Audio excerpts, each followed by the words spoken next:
ऊपर ऊपर से देश में स्टूडेंट प्रोटेस्ट खत्म हो चुके हैं। धर्मेंद्र प्रधान का इस्तीफा आ चुका है। जंतर मंतर को साफ कर दिया गया है। ग्राफिटी भरे दीवारों को व्हाइट वॉश कर दिया गया है। प्रदर्शनकारी अपने घर जा चुके हैं। कॉकरोच जनता पार्टी कर चुकी है और बीजेपी संसद में अपने बिल्स लाने की कोशिश में जुट गई है। सोमवार का दिन सरकार यह दिखाने की कोशिश कर रही थी कि सब चंगासी है, लेकिन जैसे डॉक्टर डैंग को उसका थप्पड़ हमेशा याद रहता है, इस थप्पड़ की कौन सी सुई तुम्हें? वैसे ही मोदी सरकार को कॉकरोच जनता पार्टी और जेन जी का जो थप्पड़ पिछले हफ्ते लगा वो बहुत गहरा चुभा है। 12 सालों में पहली बार सरकार की, गोदी मीडिया की, सरकारी इन्फ्लुएंसर की ना चली और बदले की भावना होना स्वाभाविक था, लेकिन सोमवार से ही थप्पड़ का जवाब सरकार एफआईआर और टेकडाउन नोटिस से देना शुरू कर चुकी है। धर्मेंद्र प्रधान को जितना कोसना है कोस लो, ठीक है, लेकिन यहां बच्चों ने, स्टूडेंट्स ने लक्ष्मण रेखा लांघ दी है। दिल्ली पुलिस ने अब सोशल मीडिया प्लेटफॉर्म्स को हिदायत देना शुरू कर दिया है कि प्रधानमंत्री मोदी के खिलाफ आपत्तिजनक भाषा और गाली वाले पोस्ट्स को हटा दिया जाए। उधर कई राज्यों की पुलिस स्टूडेंट प्रोटेस्टर्स के घर तक आ धमकी, हॉस्टल्स में आ धमकी, उन्हें डिटेन किया गया है अराजकता फैलाने के चार्ज पर।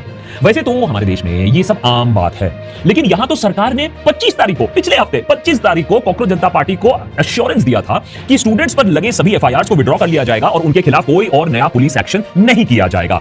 लेकिन जमीन पर सरकार का रुख कुछ और ही दिख रहा है। प्रोटेस्ट खत्म, सरकार अपने काम पर वापस। अब पुलिस इस बात पर फोकस नहीं कर रही है कि ये जो दिल्ली में पुलिस के साथ प्लेन क्लोथ्स में जो गुंडे आए थे वो कौन थे, क्या पुलिस उसके बारे में जानती है, इन्होंने बच्चों को इतनी बर्बरता से क्यों मारा, या इस बात पर फोकस नहीं हो रहा है कि दिल्ली के बीचों बीच पैलेट गन चलाने का ऑर्डर आया कहां से। फोकस इस बात पर हो रहा है कि कैसे इंटरनेट से जल्द उन पोस्ट्स को हटा दिया जाए जहां प्रधानमंत्री नरेंद्र मोदी को अपमानित किया जा रहा है।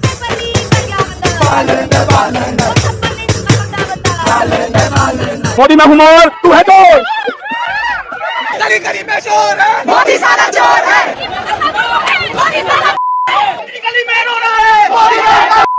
जंतर मंतर में अगर कोई भी गया हो तो उसे मालूम होगा कि यह प्रोटेस्ट धर्मेंद्र प्रधान से शुरू जरूर हुआ था, लेकिन मोदी के नाम को अच्छे से यहां घसीटा गया है। युवा आक्रोश भर भर के मोदी के खिलाफ फूट रहा था वहां। अब हर चीज का क्रेडिट मोदी जी लेते हैं तो ब्लेम भी तो उन्हें लेना ही पड़ेगा। लेकिन नरेंद्र मोदी की लोकप्रियता तो असीमित है, अपार है। उन्हें इन सब प्रोटेस्टर से क्या डर है? उनकी इमेज चमकाने के लिए तो पूरी फौज काम करती है, दिन रात 18-18 घंटे।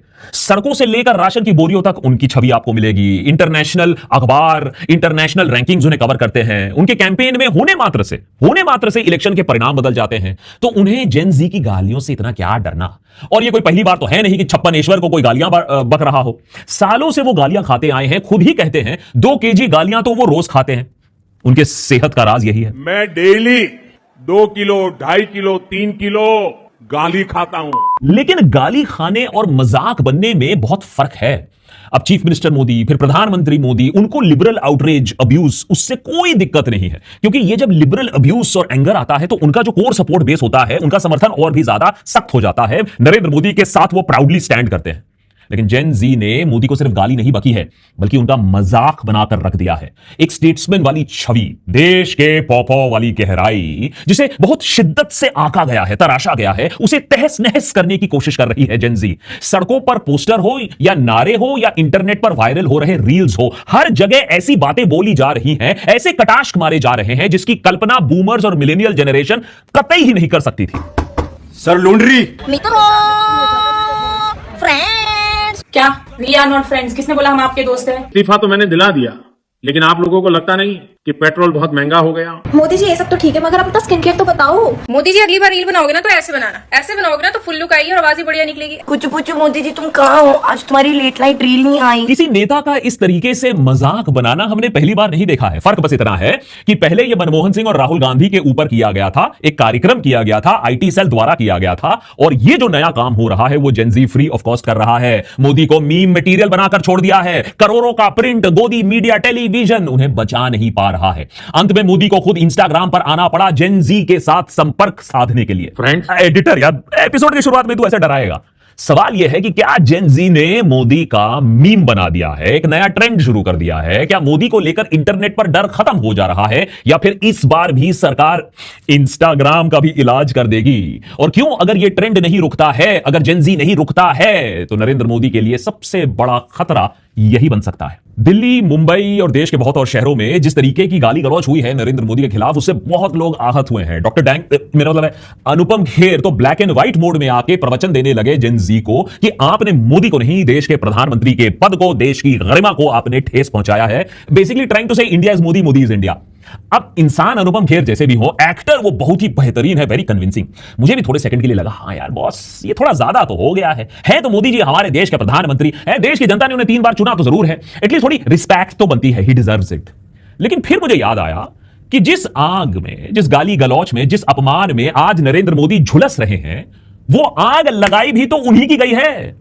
देश के sitting prime minister Manmohan Singh को पब्लिकली शेम और रेडिक्यूल करना, सड़कों पर उनका मजाक उड़ाना, उनके खिलाफ जोक शेयर करना, आईटी सेल को उनके खिलाफ खुला छोड़ देना, यह सारा खेल जेन ज़ी ने शायद मोदी जी से ही सीखा है। और अगर युवा पीढ़ी को इसके बारे में याद भी नहीं है तो प्रधानमंत्री की कुर्सी की इज्जत ना करना, प्रधानमंत्री पर पर्सनल अटैक करना, यह सारा कुछ तो मोदी और बीजेपी ने अपने टूल किट का इस्तेमाल करके हमें 2014 से ही दिखा दिया था। मौन मोहन सिंह जी आए थे। डॉक्टर मनमोहन सिंह जी को ऑस्कर का अवार्ड मिला, क्यों?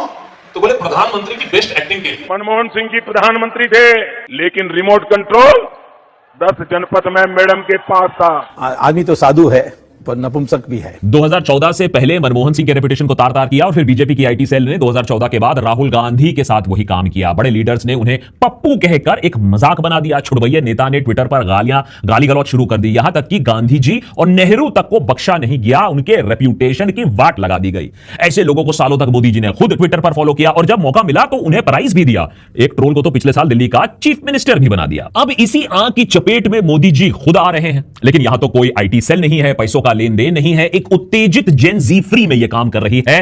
मोदी जी के रेपुटेशन का वाट लगाया जा रहा है और मोदी जानते हैं इस तरीके से मजाक बनाए जाने का नतीजा क्या होता है कि वो एक और मनमोहन सिंह बन जाएंगे। बहुत से मुद्दों पर मोदी जी मौन मोदी बन चुके हैं और अब मीम मोदी भी अगर बन गए तो 1000 करोड़ का भी पीआर मशीनरी उन्हें बचा नहीं पाएगा, गोदी मशीनरी भी उन्हें बचा नहीं पाएगा। अभी तक मोदी सेना ने अपने विरोधियों को सरकारी तंत्र यंत्र या फिर गाली गलौज के दम पर चुप करवा के रखा था। और वैसे में भी जो प्रोग्रेसिव्स होते हैं, लिबरल्स होते हैं, वो लड़ाई करने में ज्यादा क्षमता नहीं रखते हैं, गाली गलौज से उनको एलर्जी होती है, वो भाग जाते हैं। इसी कारण से बीजेपी, आईटी सेल, इन्होंने अपना देश में डिजिटल डोमिनेंस बनाकर रखा था, उनका ही नैरेटिव चलता था। लोगों ने तो सवाल पूछना तक छोड़ दिया था, चुप रहना बेहतर समझा था।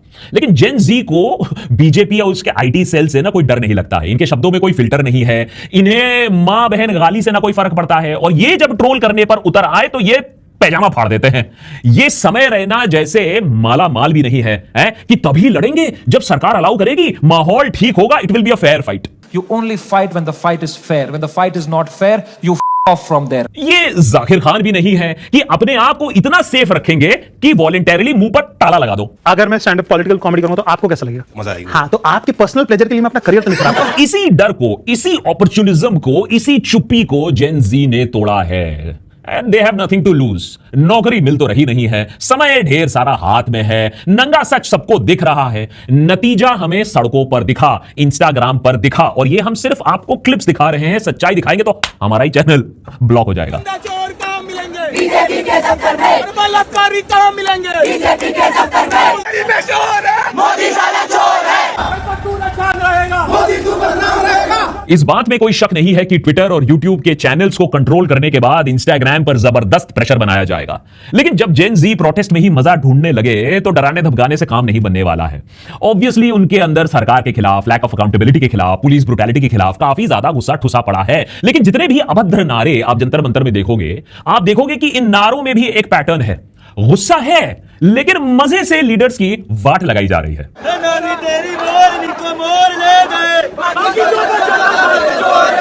गली गली में हल्ला है, मोदी साला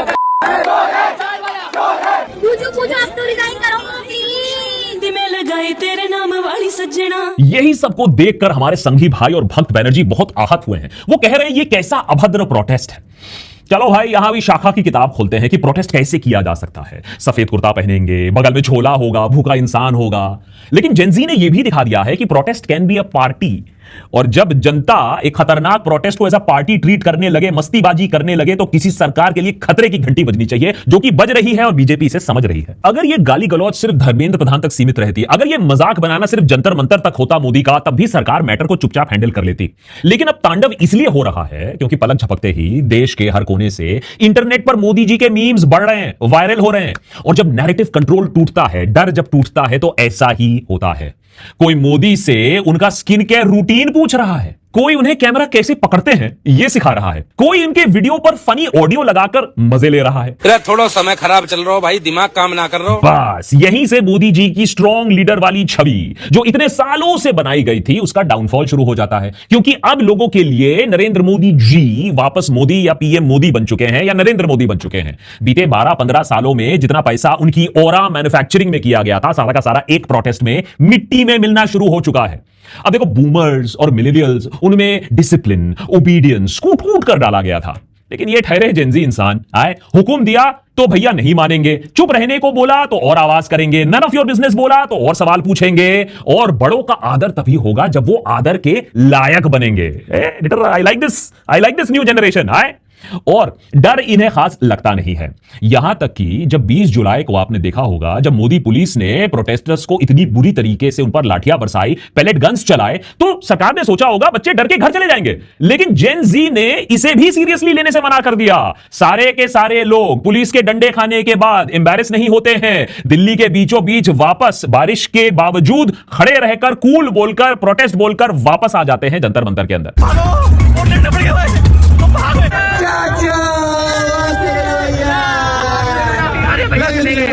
अंकल क्या कर रहे हो? अंकल खोलना नहीं आ रहा क्या? भैया जेनजीओ का पीसफुल प्रोटेस्ट चल रहा है और यहाँ देखो ये बंदे इधर ऊनो खेल रहे हैं। हेलमेट दे दोगे ना लाइसेंस पे? एक लड़की ने पुलिस के सामने फिट चेक बनाना शुरू कर दिया, कैप्शन में डाला going to get beaten by cops guys. कोई राइट पुलिस के आगे खड़े होकर टीयर गैस का रिव्यू बना रहा है। आंसू गैस फेंका था, घुस गया धुआं में और बड़ी कड़क मार लगाई। कोई दिल्ली पुलिस को अपने पार्टनर की जगह रखकर कपल टाइप रील्स बना रहा है। टीयर गैस को 0% एथेनॉल बोला जा रहा है, सरकार की एथेनॉल ब्लेंडिंग पॉलिसी पर ताना मारते हुए कई प्रोटेस्टर्स ने अपने स्ट्रावा ऐप के स्क्रीनशॉट्स पोस्ट किए, लाठी चार्ज से भागते हुए कितने किलोमीटर दौड़ लिए उसे फिटनेस अचीवमेंट बना डाला। एक प्रोटेस्टर ने इसे रियल लाइफ सबवे सर्फर्स बोला, माने वही मोबाइल गेम जहां आप ऑब्स्टिकल्स डॉज करते हुए भागते हो। देखते ही देखते इंटरनेट पर लाठीचार्ज वाले मीम्स बढ़ते ही गए, इतना ज्यादा कि दिल्ली के बाहर भी बैठे लोगों को ना डंडे नहीं पड़ने का फोमो लगने लगा। बस फिर क्या था, अगले ही दिन जंतर मंतर में भीड़ और भी ज्यादा बढ़ने लगी, मल्टीप्लाई करने लगी, इतना कि वहां प्रोटेस्ट साइट से ज्यादा आप मान लो एक कार्निवल जैसा एटमॉस्फेयर बन गया। कॉस्ट्यूम गेम शुरू हो गए, प्रोटेस्टर्स स्पाइडरमैन, बैटमैन के मास्क पहनकर मार्च करने लगे, कोई भालू बनकर आया, कोई डायनासोर बनकर आया, पावर रेंजर की पूरी टीम भी वहां दिखी, और पोस्टर गेम तो पहले ही टॉप नॉच थी। मोदी जी ने ये सब देखा और सोचा होगा, कौन है ये लोग, कहां से आते हैं ये उसी दुनिया से आते हैं मोदी जी जिसको आपने दबा कर रखा है और बोला है कि सवाल मत पूछो, अच्छे दिन तो आ ही जाएंगे। कल तक आपको लगा होगा ये सब बातें हंसी मजाक की होंगी, लेकिन आज सरकार के लिए यही हंसी मजाक की बात इमरजेंसी से कम नहीं। आपने ऐसी रील्स अपने फीड पर भी देखी होंगी। अब आपने भी सोचा होगा इसमें ऐसा क्या है कि सरकार चुन चुन कर इन्हें अब हटवा रही है, डिलीट करवा रही है, और यही आती है द पावर ऑफ सटायर। दरअसल सटायर हो, पॉलिटिकल मीम्स हो या किसी तरीके का मजाक हो, ये डायरेक्ट सरकार के क्रिटिसिज्म से ज्यादा इफेक्टिव माना जाता है। पॉलिटिकल कम्युनिकेशन रिसर्च क्लियरली बताती है कि सैटिरिकल या ह्यूमरस क्रिटिसिज्म डायरेक्ट क्रिटिसिज्म से ज्यादा रेप्यूटेशनल डैमेज कर सकती है। हालांकि ये कंटेंट अभी भी उतना ही क्रिटिकल होता है, लेकिन ओवरऑल इसका परसेप्शन जो होता है ये ज्यादा नेगेटिव क्रिएट कर सकता है एक स्पेस, और नरेंद्र मोदी इसको जानते हैं, मानते हैं, और यही ब्रांड मोदी के लिए सबसे बड़ा खतरा भी बन चुका है। ब्रांड मोदी बीते 15-12 सालों में स्ट्रॉन्ग लीडरशिप, विकास, हिंदुत्व, नेशनलिस्ट इमेज के साथ एसोसिएटेड रहा है, क्योंकि इसे डिजाइन ही इसी तरीके से किया गया था। लेकिन यह ब्रांड इतने सालों से अनबीटेबल इसलिए था क्योंकि यह लीडर को एवरीडे रिडिक्यूल के ऊपर रखता था। मोदी जी ने अपने आप को दूसरे नेताओं के ऊपर पोजीशन किया है, खासतौर पर आलोचना से ऊपर, कटाक्ष से ऊपर। इसीलिए संसद में भी अपने सरकार के थर्ड रेट ट्रैक रिकॉर्ड जो है उसका जवाब वो नहीं देते हैं, क्योंकि वो बिजी हैं, इससे ऊपर हैं, वो देश का निर्माण कर रहे हैं, पुनः निर्माण कर रहे हैं, हमें विश्व गुरु बना रहे हैं, 18-18 घंटे काम कर रहे हैं। ये सब पार्लियामेंट में जवाब देने का वक्त उनके पास नहीं है। लेकिन फिलहाल मीम मेकर्स 18-18 घंटे काम कर रहे हैं और खूब व्यूज बटोर रहे हैं, और क्योंकि ऐसे मीम्स की लोकप्रियता इतनी ज्यादा है, एल्गोरिथम भी खूब इसे पुश कर रहा है। ऐसा मानो कि लोगों के अंदर एक कोई भड़ास थी जो फूट कर बाहर निकल गई हो। मोदी सरकार ने भी यही काम दूसरों पर पहले किया है, उन्हें मालूम है इसकी शक्ति क्या है। मोदी जी को मालूम है मीम्स वाली इमेज पहले आपके फीड में आएंगी और धीरे धीरे आपके दिमाग में चिपक जाएंगी, और उसके बाद उससे बाहर निकालना नामुमकिन हो जाएगा। ये कोई नई चीज नहीं है, इतिहास बस अपने आप को फिर से दोहरा रहा है। जो मोदी जी के साथ अब हो रहा है वही राहुल गांधी और मनमोहन सिंह जी के साथ हो चुका था। फर्क बस इतना है कि ये टॉप डाउन नहीं है, आईटी सेल से नहीं है, बॉटम्स अप है, जेन जी खुद कर रही है और इसीलिए इस नैरेटिव को कंट्रोल करना और भी ज्यादा मुश्किल है। इसीलिए बीजेपी अब इस नैरेटिव को काउंटर करने के लिए स्टेट इंस्टीट्यूशंस का सहारा ले रही है। पुलिस को इन पोस्ट्स के पीछे साजिश दिख रहा है। हो सकता है कि एक पाकिस्तानी कनेक्शन भी कल तक निकल आए। स्टूडेंट्स को डराया जा रहा है। बिहार में बहुत से एफआईआर और डिटेंशन भी कर दिए गए हैं, लेकिन रिस्क इसमें एक चीज है जो मोदी जी को भूलना नहीं चाहिए। इस हरकत की वजह से, इन हथकंडों की वजह से ऐसा भी हो सकता है कि जेन जी मोदी जी पर और भी ज्यादा आक्रामक हो जाए, और भी ज्यादा मीम्स बनाना शुरू कर दे। मोदी जी को याद रखना चाहिए, जेन जी को कुछ मना करने को बोलोगे तो वो और भी ज्यादा करेंगे। तो क्या जेन जी से कोई क्रांति आने वाली है? जो नैरेटिव सरकार इतने सालों से कंट्रोल करती आई है वो टूटने वाला है। पिछले रात एसएनएल पर लाइव स्ट्रीम पर मैंने एक सवाल पूछा कि क्या जेनजी ने सरकार का नैरेटिव होल्ड खत्म कर दिया है देश के ऊपर? जो बीजेपी का नैरेटिव होल्ड हुआ करता था, क्या उसे खत्म कर दिया है जेनजी ने? 30,000 वोट्स आए करीबन। 67% ने कहा हां भैया नैरेटिव कंट्रोल अब खत्म हो चुका है। 33% ने कहा नहीं, मोदी वापस नैरेटिव लेंगे, चाहे वो इंस्टाग्राम लाइव पर आकर लें। याद रखिए 3 बार आ चुके हैं इंस्टाग्राम पर, अब वो कनेक्ट करने की कोशिश कर रहे हैं इंस्टाग्राम पर। लेकिन यह बात तो है कि सरकार समझती है कि समस्या कितनी गंभीर है, इसीलिए नितिन गडकरी जानते हैं कि उनकी बारी अगली हो सकती है, तो वो मेटा, एक्स, गूगल, इन सबको कोर्ट में घसीट रहे हैं कि मेरे खिलाफ मीम्स बन रहे हैं, मेरे खिलाफ एआई इमेजेस बन रहे हैं, इन्हें रोका जाए। मुझे E20 वो जो एथेनॉल करप्शन में इन्वॉल्व किया जा रहा है, एलिगेशन लगाए जा रहे हैं मेरे खिलाफ, तो वो कोर्ट तक पहुंच चुके हैं। तो दिलचस्प बात यह होगी देखने के लिए कि क्या जेन जी इसको काउंटर करता है। लेकिन जहां तक रही वायलेंट अब्यूसिव लैंग्वेज इस्तेमाल करने की, प्रधानमंत्री के पद को उनकी गरिमा को ठेस पहुंचाने की, तो मिलिए टीजी मोहनदास से। आरएसएस आइडियोलॉग हैं, यूट्यूब पर काफी पॉपुलर हैं। देखिए ये क्या कह रहे हैं women protesters on Jantar Mantar के बारे में कि ये जो वुमेन प्रोटेस्टर्स हैं, अगर वहां मास रेप्स भी होंगी तो वो कंप्लेन नहीं करेंगे, उनको ये बात पसंद है। ये अपना लॉजिक समझाते हुए बोलते हैं कि अगर उनके हाथ में कमान होती तो वो कर्फ्यू लगा देते जंतर मंतर पर, अनाउंसमेंट करते 2-3 बार और उसके बाद गोलियां चलाना शुरू कर देते। जनरल डायर मरा नहीं है, जनरल डायर अभी भी जिंदा है हमारे देश में, और उनका यह कहना है कि 4 घंटों के अंदर अंदर में सिचुएशन नॉर्मल कर लेता, बॉडीज को कलेक्ट करके अस्पताल भेज देता। और उनका मानना है कि जो रेप अगर हो, अगर पुलिस वहां हट जाए तो वहां जो महिलाएं हैं उन्हें पसंद आएगा, क्योंकि ये जो लेफ्टिस्ट सेक्युलर डेमोक्रेटिक ये जो महिलाएं होती हैं उन्हें रेप पसंद आता है। ये जो राइट विंग का फैसिनेशन है फॉर वायलेंस एंड रेप, ये कभी चेंज नहीं होगा, इतने सालों में अभी तक वही है। लेकिन मेरा मानना है कि जेन जी के सामने ये सब फर्जीवाड़ा चलने वाला नहीं है। आज हम देख रहे हैं कि जेन जी वर्सेस एक मोदी मशीन खड़ा हुआ है, एक डिजिटल महाभारत छिड़ा हुआ है। लेकिन क्या डिजिटल महाभारत में जेन जी टिक पाएगा? क्योंकि मोदी सरकार भी जानती है कि जेन जी का अटेंशन स्पैन बहुत कम होता है। कल किसी और चीज में वो व्यस्त हो जाएंगे और सरकार नैरेटिव अपना वापस ले लेगी।